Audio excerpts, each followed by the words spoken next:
Hello, it's Alex Couley again. In a previous post, I talked about how do we actually create a space of innovation? How do we encourage innovation in mental health services?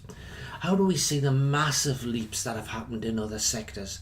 How do we help the young people coming into the sector be invigorated and excited about being part of our service delivery plan? Thank you to those of you who've reached out, and thank you to you who've made comment. But I want to take this discussion a little bit further today. So I want to ask you about how we treat our workforce. So a number of years ago, many decades ago in fact, I managed a mental health service in a different part of the world.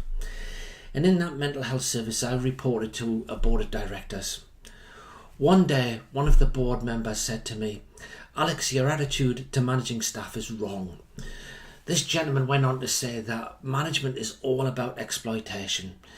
You need to get as much from your workforce for as little money as possible. At that point, I actually hated that comment.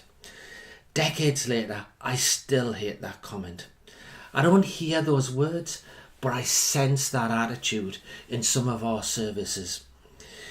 What if we changed the way we treated our workforce? We talk about the cornerstone of recovery being hope, meaning, identity and responsibility. What if that was the way we addressed our workforce?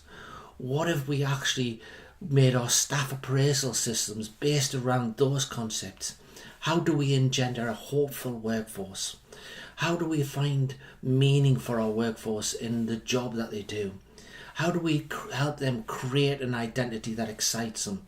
And how do we allow them to take some responsibility for their journey? What do you think? Speak to you soon.